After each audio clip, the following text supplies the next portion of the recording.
Vlatko Stefanovski sa svojim triom je zatvorio Etno festival 2008. godine i kao što ste rekli bili nakon 15 godina u Subotici na Paliću. Čemu toliko duga pauza i da li imate osjećaj da ste nadoknadili izgubljeno?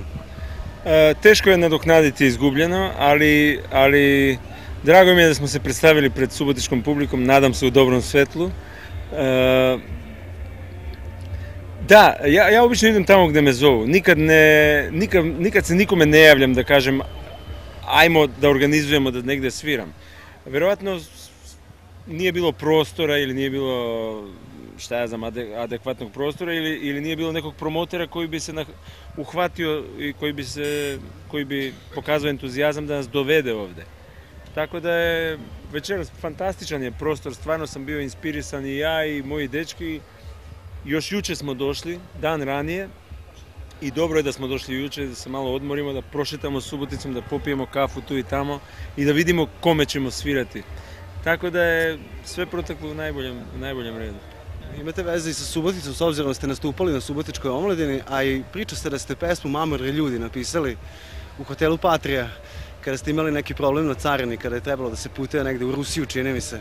Da, mi smo ovde imali jedan, pa ne znam kakav je to problem bio. Znam da smo u hotelu Patria bili jednu noć ili dve noći. To su bila ona teška vremena kada su granice bile zaista prilično zatvorene. Ne sjećam se, možda je tamo mi je pala ideja za tekst. Tako da je vrlo moguće da sam tad počeo da pišem taj tekst, 88. u leto, da, vrlo moguće. S obzirom od vašeg prvog albuma sa Lebi Solom i drugog albuma Ručni rad, gde je prisutniji bio taj jazz rock, vi ste kasnije, tokom vaše karijere, menjali svoj stil, okretali se više rocku, više etno muzici. Danas za vas najviše vezuju terminu world music. Putujete po inostranstvu, držali ste koncerti u Engleskoj i Japanu. Da li imate utisak da ljudi s ovog podneblja, da li su prezasićeni etno muzike i da li ta naša etno muzika drugačije zvuči kada se svira van naše zemlje? Da, ta muzika drugačije zvuči kada je svirate vani, ali mislim da je balkanizacija sveta jedan fenomen, tako da svet pokazuje veliki interes za balkansku muziku, ali nažalost pokazuje interes samo za romsku muziku, uglavnom za romsku, znači gypsy world music. I puno toga što je vredno ljudi možda i ne primete. Nije Balkan samo trube i samo trubački orkestri. Nije Balkan je veoma slojevita stvar i ima puno toga da pokaže i da kaže. Ali verujte mi da sam malo ja prezasićen tim pravcem i tim raznoraznim pokušajima da se emancipira od te balkanske muzike, da se napravi pop muzika ili rock muzika. Ja sam malo je meni too much od svega, tako da sam se ja okrenuo totalno u desno ili u levo prema bluzu i snimio sam blues album. Morao sam pobeći od te silne upotrebe i zloupotrebe raznoraznih narodnih instrumenta i raznoraznih narodnih formi. Tako da sam za trenutak pobegao, da bi se spasio. Da li se sve na kraju opet završi na bluzu? Sve počinje i sve se završava na bluzu. Za divno čudo ta tri akorda su magična i nikad ih ne možete potrošiti. Ta tri akorda, mislim, su osnova svega i bez toga nema ništa u muzici. Da li ćete možda nastaviti saradnju sa Miroslavom Tadićem? Naravno da ćemo nastaviti saradnju. Ovog leta ćemo imati samo jedan koncert, ekskluzivni koncert u Dubrovniku. On i ja i Teodosi Spasov. A ja ću puno svirati sa bluzom, sa triom i imat ću turneju sa Jan Akermanom po Jadranu. Imamo 6 zakazanih termina. Krajem jula, početkom avgusta svirat ćemo Severni Jadran i to me jako uzbuđuje, to me jako raduje. A inače sa Miroslavom ćemo nastaviti, planiramo i snimanje novog albuma, tako da to je projekt koji traje i koji treba da traje. Samo kraj da vas pitam, s obzirom da iz vas zaista stoji više od 3 decenije uspešnog rada, šta lično smatrate za svoj najveći uspeh? Teško mi je da govorim. Moj najveći uspeh je to što sam uspeo da prehranim familiju svirajući gitaru. Nema većeg uspeha od toga. Pa trudim se da radim sve što može čovjek da uradi sa njom. Znači, pokušavam da iz nje izvadim neke zvuke, pokušavam da da dobacim daleko do publike sa tim svojim zvucima, sa svojom gitarističkom ekspresijom.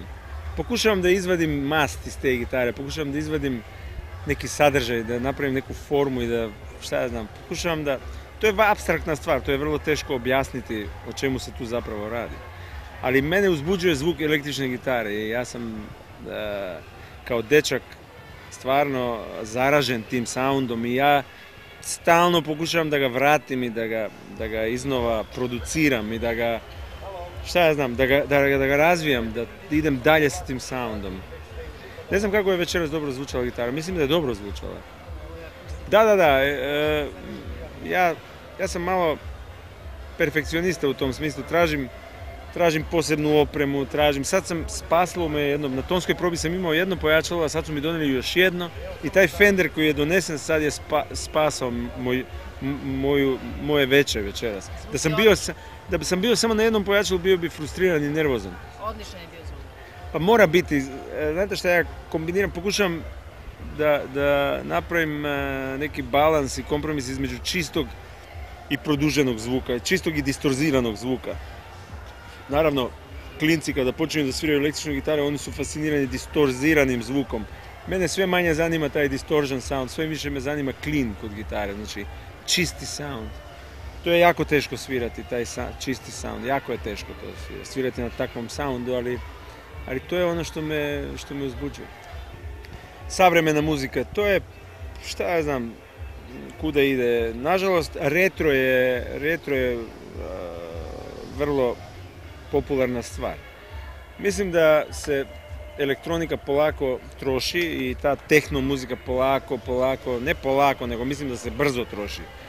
I kako su DJ-evi imali puno posla u proteklih 10 godina, mislim da sve manje pobuđuju interes kod publike. Ta DJ-ska rave zabava, mislim da polako izlazi iz mode i na moje veliko zadovoljstvo gitare ponovo ulaze u modu. Gitare kod bendova sad... Jedno vrijeme su se svi popalili za tim synthesizerima, ali synthesizeri su plastični. Oni su od plastike napravljeni, od malo elektronike i ti zvuci na sajzeru su predvidljivi. Zvuci kod gitare su nepredvidljivi.